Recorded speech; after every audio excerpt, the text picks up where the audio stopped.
Section 1. You will hear a conversation between a housing agent and a college student who wants to rent a house. First, you have some time to look at questions 1 to 4.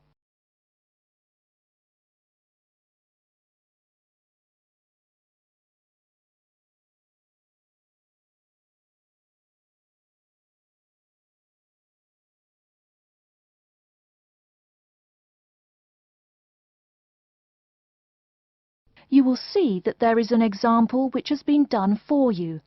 On this occasion only, the conversation relating to this will be played first. Good afternoon and welcome to Habitat Hunters. You must be Joseph. Yes, that's right. You said on the phone that I could come by at 2 o'clock. Sorry, I'm a little early. No problem at all. In Calgary's market, you have to move fast if you want a good apartment. Actually, I'd settle for almost anything.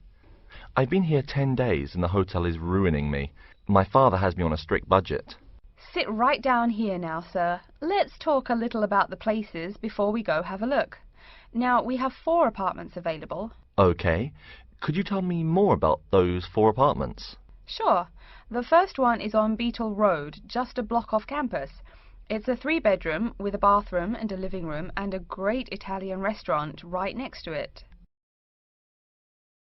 The agent says that the first apartment is a 3-bedroom apartment with a great Italian restaurant right next to it. So, restaurant has been written in the space.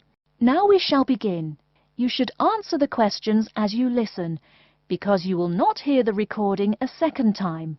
Listen carefully and answer questions 1 to 4. Good afternoon and welcome to Habitat Hunters. You must be Joseph. Yes, that's right.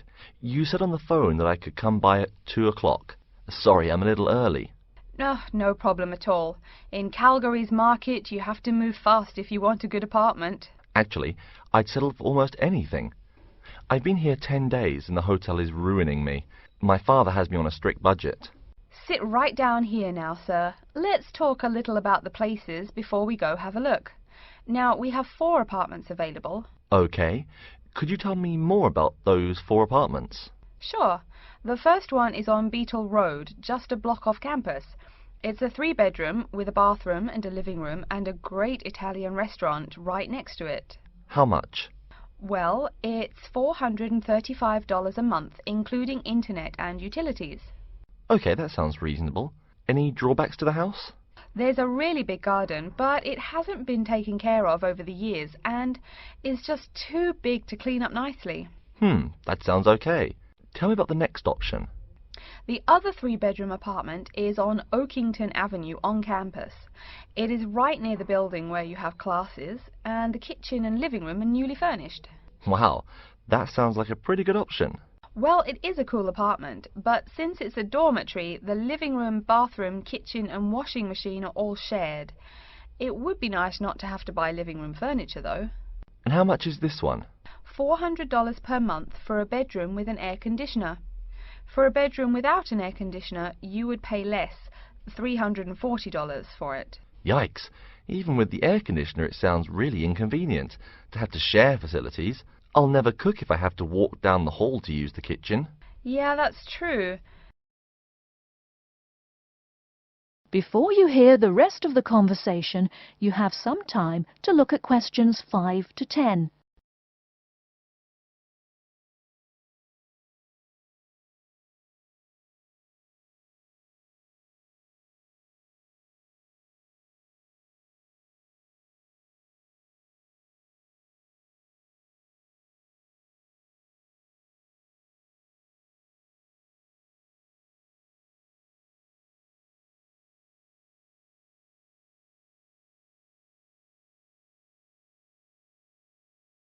Now listen and answer questions 5 to 10. Anyway, the next place is a 2-bedroom on Mead Street. Oh, I like Mead Street. That's off campus, right? Yep, it's pretty cool, but it only has 2 bedrooms, plus a living room and a study. But I want to live together with my 2 friends. So you could make the study into a small bedroom if you end up living with them. Also, we guys want a TV and DVD player since we're all so much into movies. Well, this place has a great TV and VCR, but no DVD player. No DVD? That's so weird. Are any other facilities provided? As you said, weird enough, it also comes with a wash basin. Is there a washing machine? I think we need that more than just a wash basin. I'm afraid there's no washing machine in the apartment. Wow, that's so old-fashioned. Maybe it's not the best choice for 3 college guys. How much is it? Well, it's $600 per month, but of course it would be cheaper if you made it into 3 bedrooms instead of 2. Where is the apartment located? It's 2500 Mead Street, where there are a lot of bars. It would be affordable, but it would get pretty noisy. And that sounds really expensive for an old place in a noisy area. How about the last place? This one's on campus in the Devon Close complex. It's a 1-bedroom, so it will be a little quieter than the Mead Street place. 1 bedroom, huh? That could be good for focusing on my studies. What else does it have? It comes with a living room and a study, and includes a really nice lamp in the study that has a bunch of different settings. You know what else is cool? There's a dining hall downstairs, so all evening meals are free. You can purchase breakfast and lunch, but meals after 6 p.m. are free. Wow, this place sounds too good to be true. Is it really expensive? It's all right, $500 per month, but there's no bathroom. What? No bathroom? Well, there's no bathroom in the apartment, but there's one at the end of the hall. Thanks. I think now I just have to decide whether I want to live alone or not. Yeah, which one do you prefer? I think I'd choose either this apartment or the one on Beetle Road. Okay, you'd better think about it, and then you can contact me ASAP. Fine. Thanks for your help. You're welcome. That is the end of section 1. You now have half a minute to check your answers.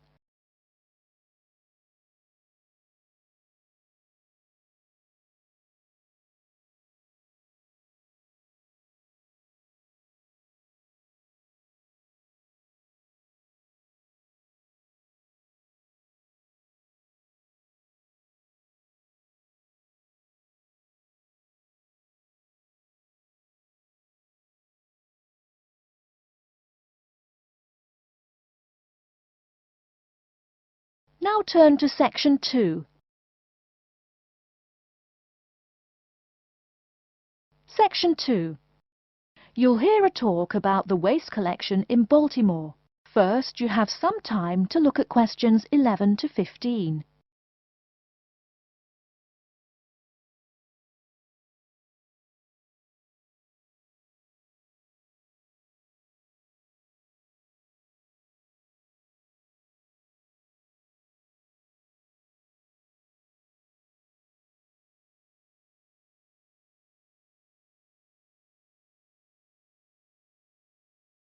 Now, listen carefully and answer questions 11 to 15. Hi folks, my name is Loretta Johnston, and I'm here from the Baltimore Department of Public Waste. Thank you for coming out to our community meeting tonight. I've got a few words to say about the waste collection here in Baltimore. First, there's the sorted collection bins themselves. They're made of sturdy, solid material, so none of your trash can seep out or puncture the bin. Also, since these things sit out on the curb overnight, rain or shine, they have to be waterproof. We can't have water getting up in it and filling up the bin. Remember to pay attention to which bin is which, and sort your waste accordingly. You should have a blue or green bin for recyclable garbage, a yellow bin for unrecyclable garbage, and a red bin for toxic waste. Our city-wide waste management is divided into 2 services. The first is commercial waste collection, or trash collection from buildings. The majority of building waste is paper, which goes in the blue or green bins. You'll notice in your office buildings there are signs that warn you not to overfill these bins. All that paper adds up, and an overflowing bin is infinitely harder for collectors to carry to the truck and empty. Aside from paper, another large source of building waste is metals. Metals such as tin and aluminium can be put in the yellow recycle bins, but metals like lead and copper should be disposed of in the red bins. These heavy metals are harmful to the environment and exacerbate our city's existing pollution problem. That's about all the information you need for building waste. Moving on to the second service, household waste collection is probably what you primarily think of when you think of what we do here. Many of the same guidelines apply, the sorting is the same, etc. Please remember to keep garbage like kitchen waste in a plastic bag. It makes collection easier and lessens the abominable rotten trash smell. Before you hear the rest of the talk, you have some time to look at questions 16 to 20.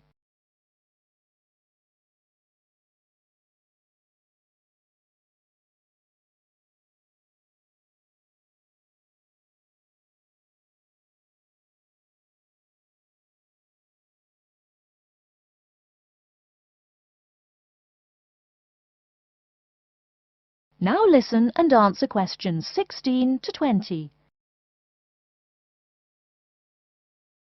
So, after we take your trash away, what happens to it? We take all the garbage to one of a number of garbage disposal plants, each of which is located in the middle of an open space of some sort. No one wants to have their home or office right next door to a waste disposal plant, right? Waste is collected and then disposed of once every 4 weeks. A lot of trash can build up in that time, so we're in the process of developing a plan to fund collection more frequently. Ideally, it would be collected weekly, but we will likely have to settle for bi-weekly.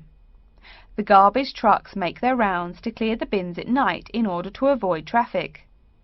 I'm sure you've seen how much waste your own household produces in a given week. Now imagine all the trash produced by all the households in Baltimore. It's a lot, right? It may surprise you that this amount is only marginal compared to commercial waste.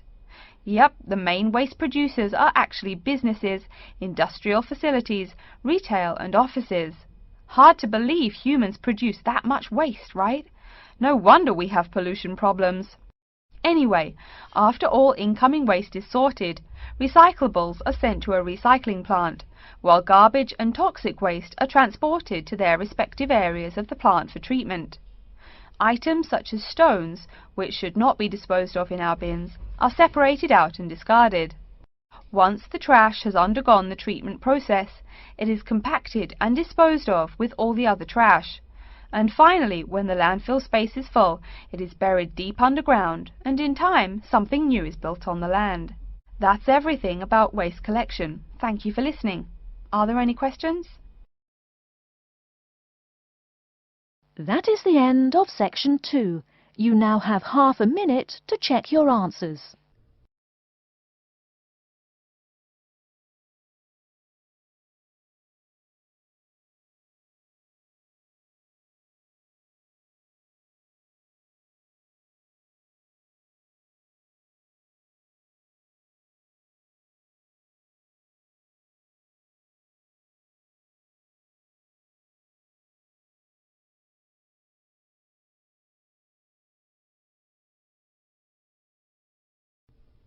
Now turn to section 3. Section 3.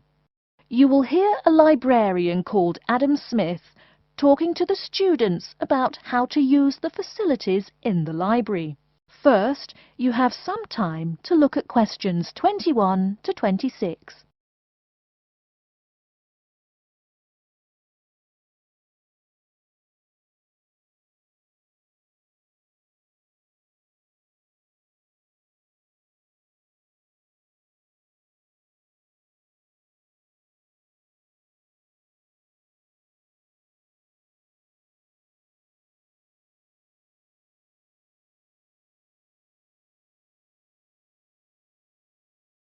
Now listen carefully and answer questions 21 to 26.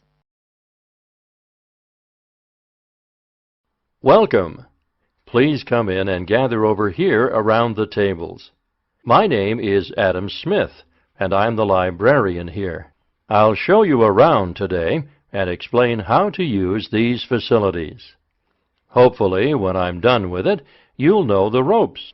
And please feel free to let me know of any questions or concerns that you may have. Now we're at the gate of the library. Upon entering into the door, you'll find that the restrooms are on your left-hand side, and opposite them is a photocopy room. Many of you are wondering about the check-in and check-out process. What you have to do is go to the circulation desk, which is to the east of the photocopy room.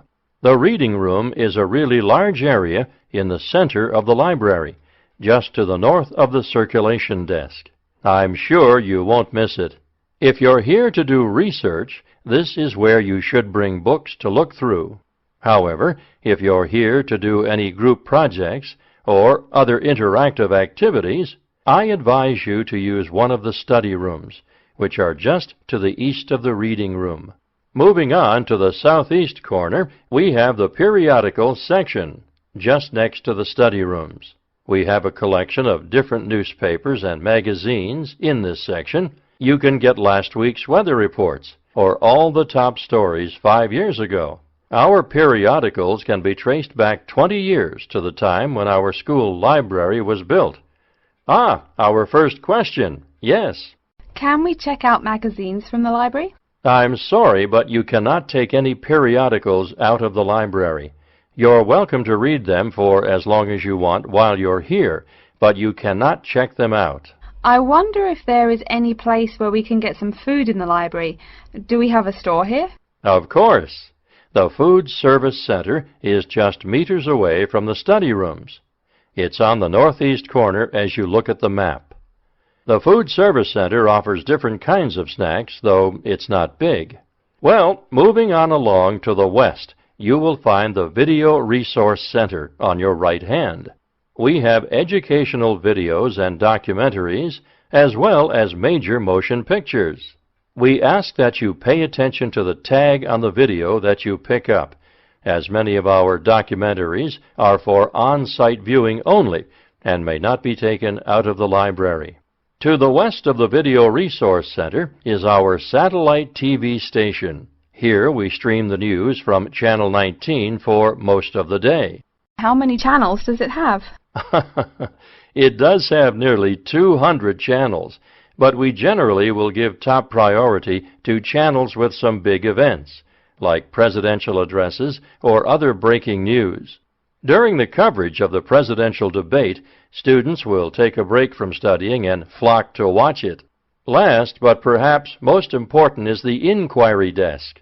It's just on the left-hand side when you walk into the library, so it's impossible to miss it.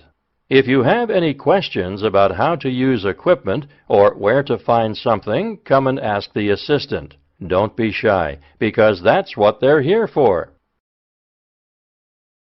Before you hear the rest of the talk, you have some time to look at questions 27 to 30.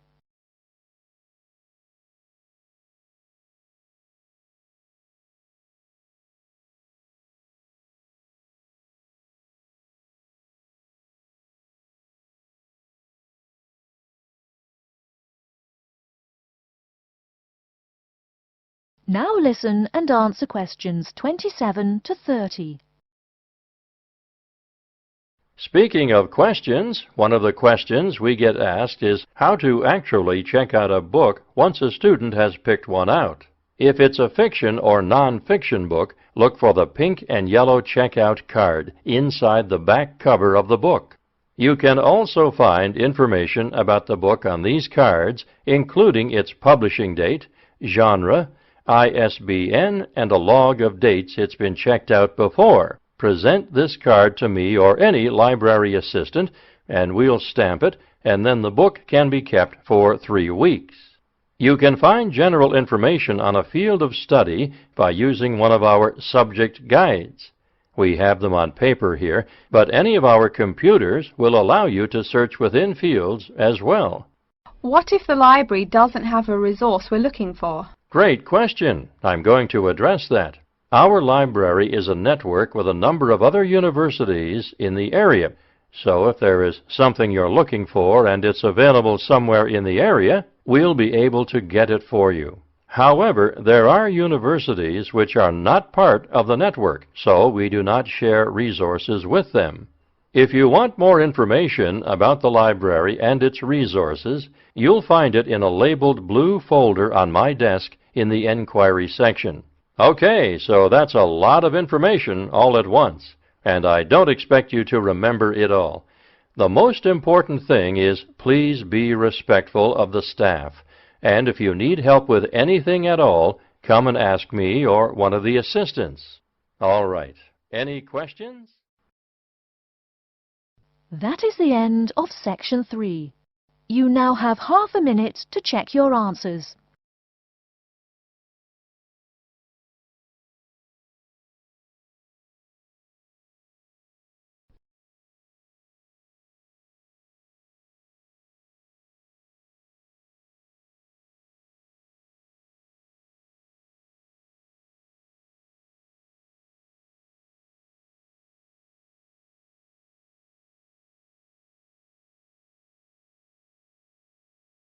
Now turn to section 4.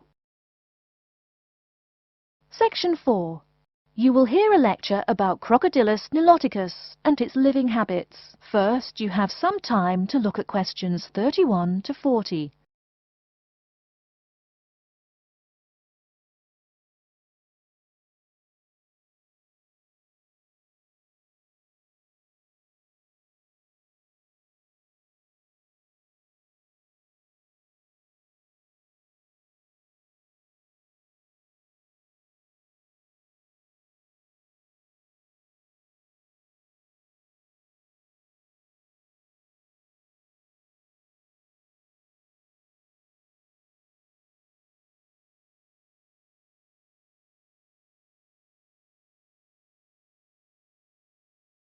Now listen carefully and answer questions 31 to 40.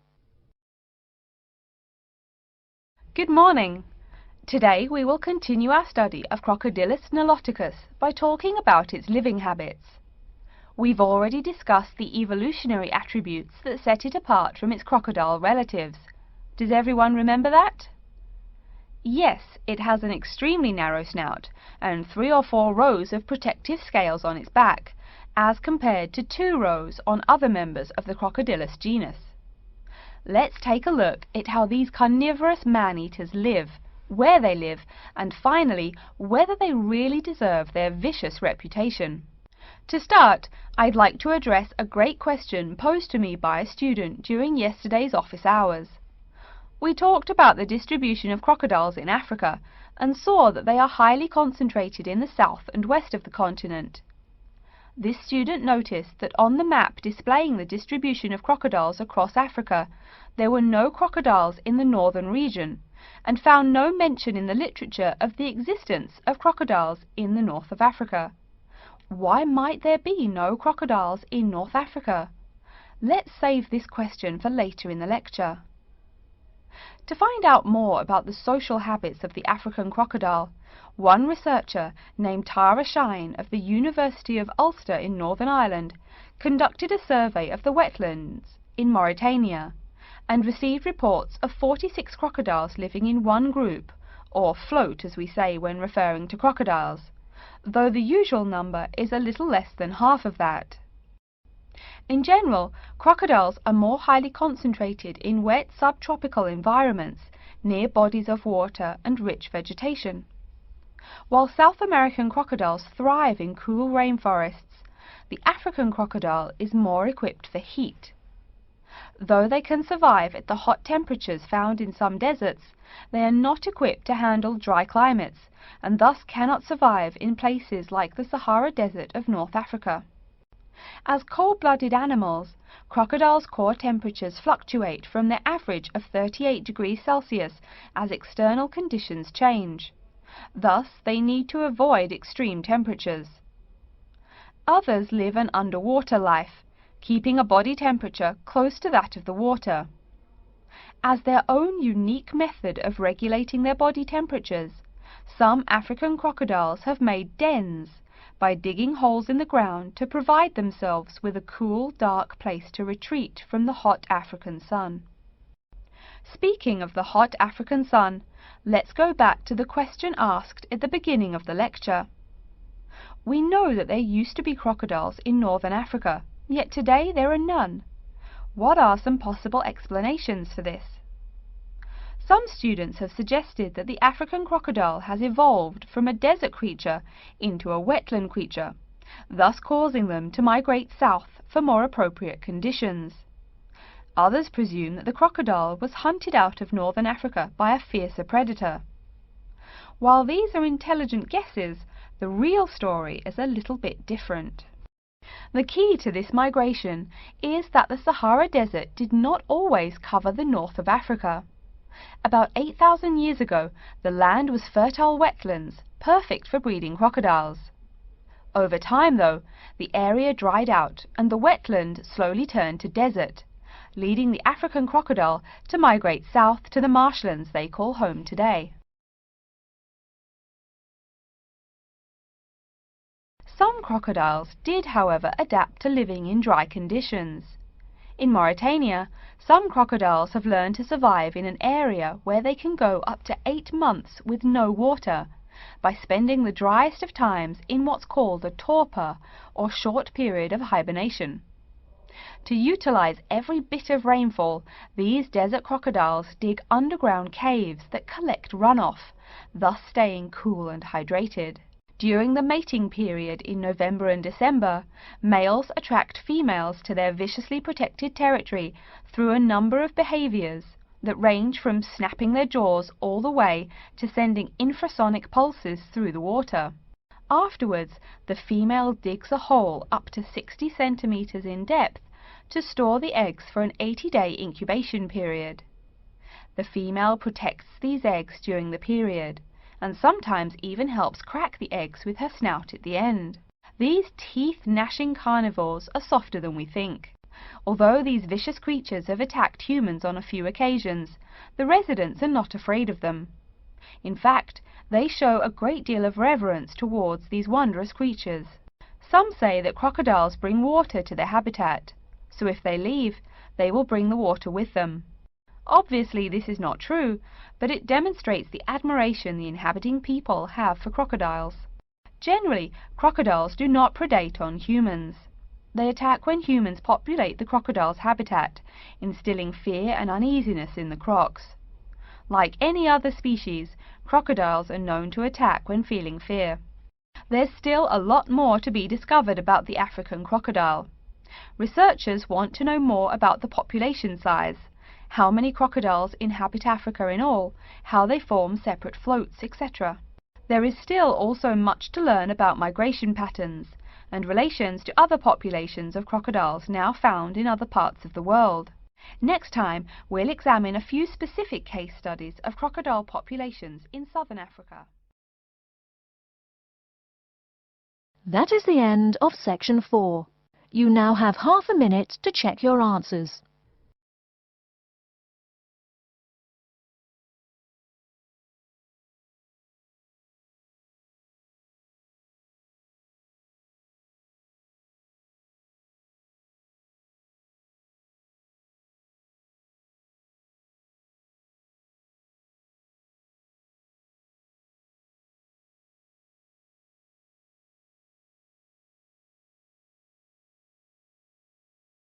That is the end of the listening test.